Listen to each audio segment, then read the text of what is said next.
All right, guys, we're going to talk about my crypto predictions for the rest of the year.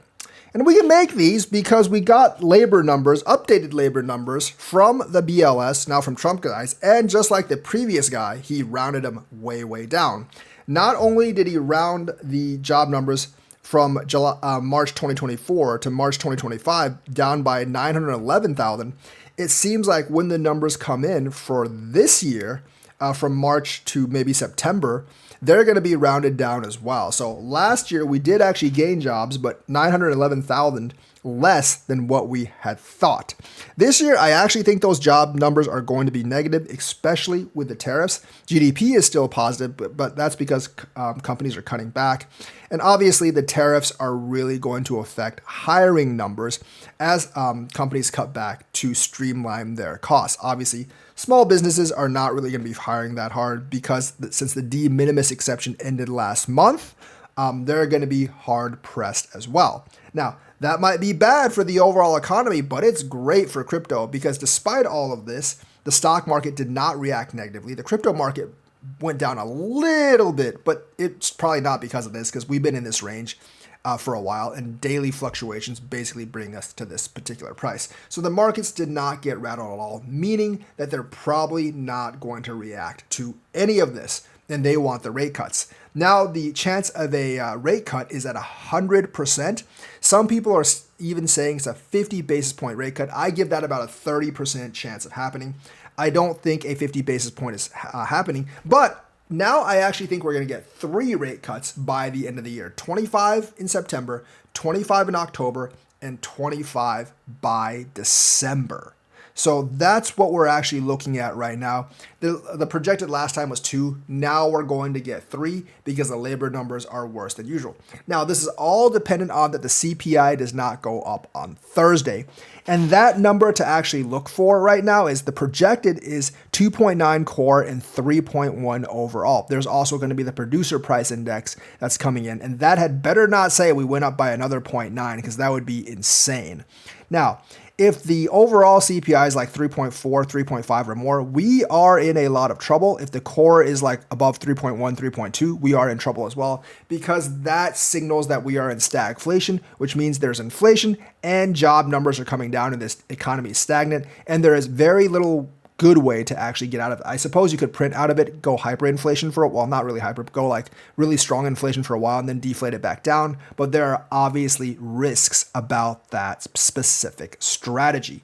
So I'm going to hope that CPI and PPI are going to hold constant or like slightly go up. And I'm going to base my predictions based off of that. Now, I do think if the Supreme Court declares Trump's tariffs illegal, that's what's going to happen.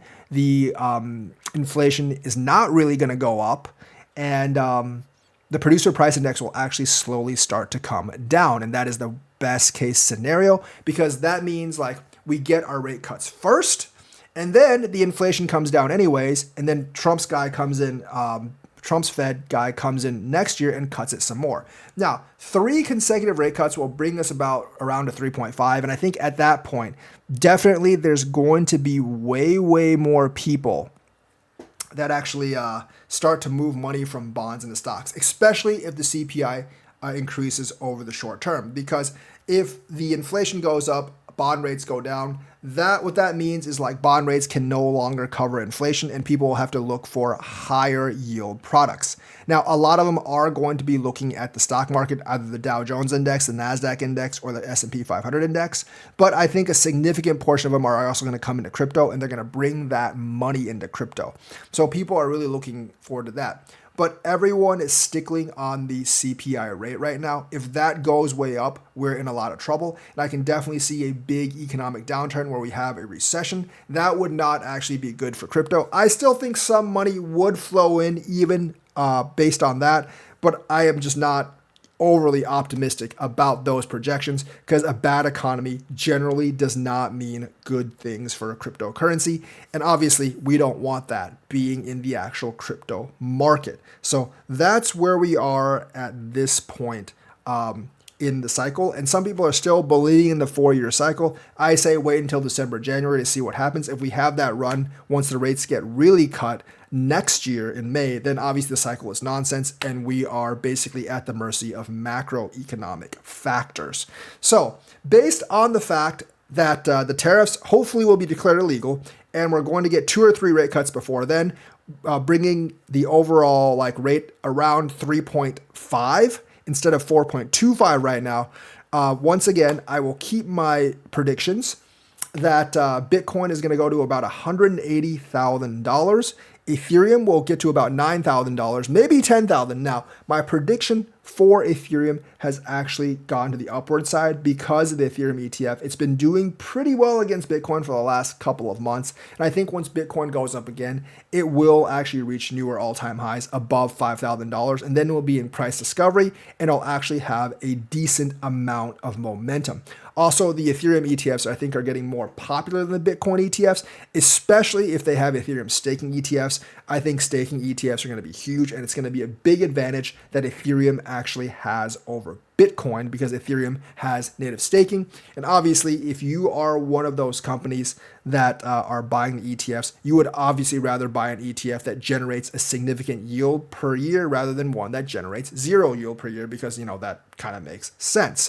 And remember, these guys are investing hundreds of millions or billions into these ETFs. So even 2-3%, that's millions of dollars, if not tens of millions of dollars. And plus, the clients that are buying these ETFs, everyone likes passive income. So they're going to ask for ETFs with passive income. And I do think the SEC is going to pass regulations where they actually I do think they're going to pass regulations where they actually pass those staking ETFs. So that will be a really big play. So Ethereum, $9,000 to $10,000. Solana, I think $500 to $600. I'm pretty sure it'll actually go over 500 in a bull run. They have that Osprey ETF right now that's actually available in the United States. That is a spot ETF with staking, and Solana's done significantly better since then. Once they get some regular ETFs with staking, I think Solana is really, really going to pop off.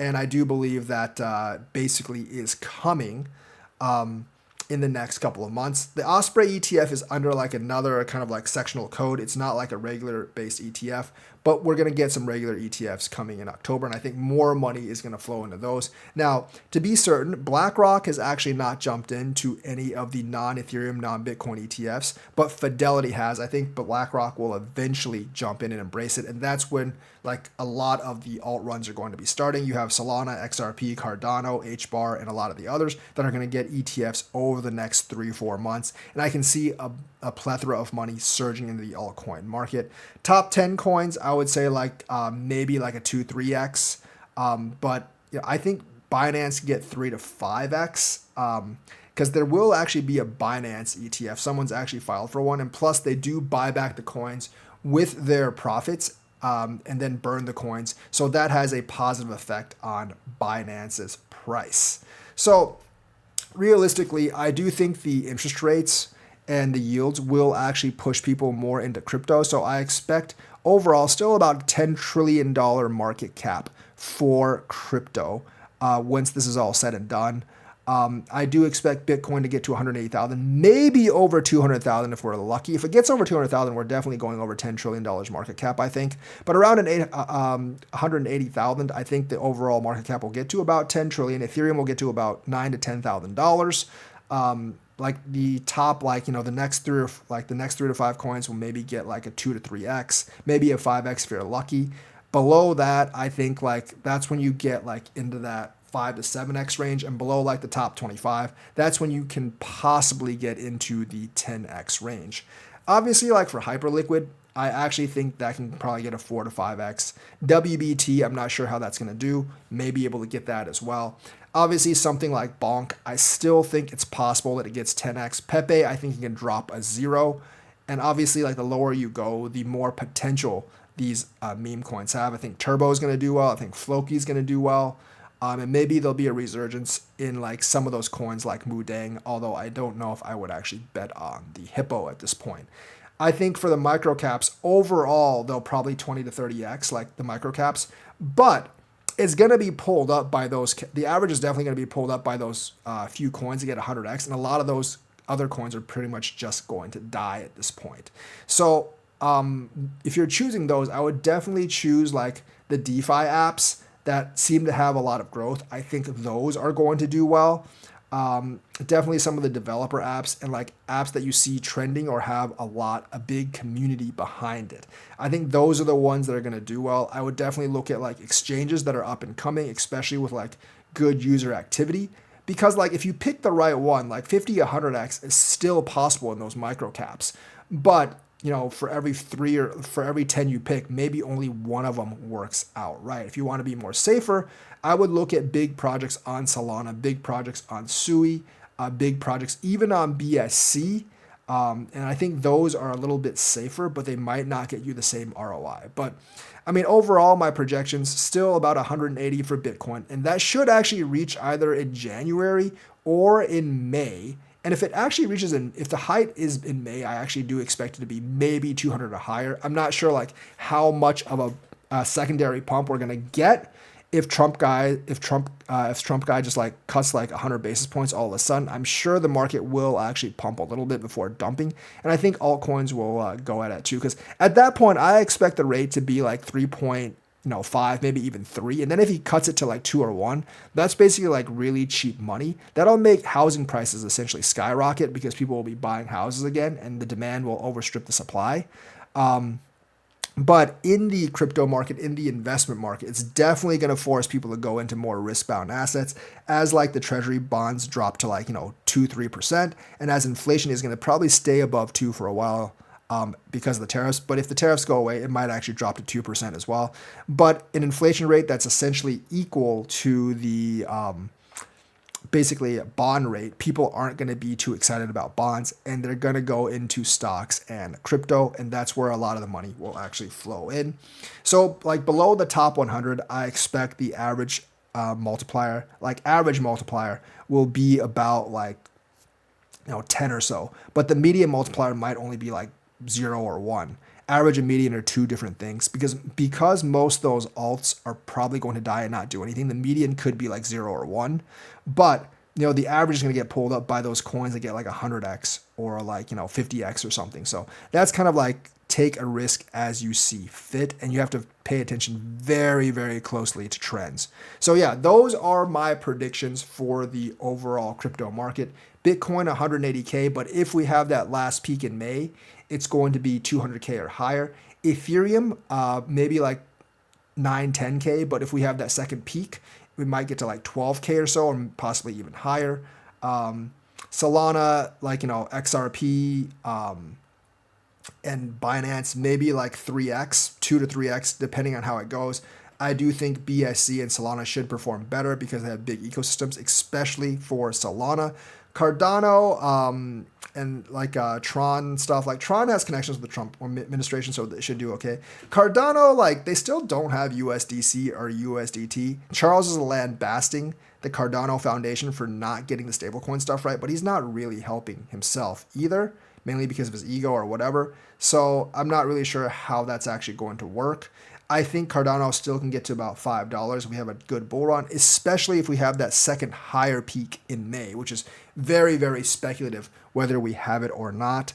As for the coins below like the top 20, obviously I would pick up some of the bigger meme coins because I do think they're going to be pretty good, and I don't think the risk is really that high. I would definitely pick up some protocols, exchange protocols, maybe pick up like one like an AI coin that you really believe in, although I think most AI coins are garbage. I think there's a couple of them that actually can be good. And maybe pick up a couple of small L1s and perp dexes that are small and follow the trends and see if they actually can come up. Because if they do, you'll make big money. So that's the news for today. Let me know what you think. Like and subscribe, hit that bell notifications button. Thank you and have a nice day.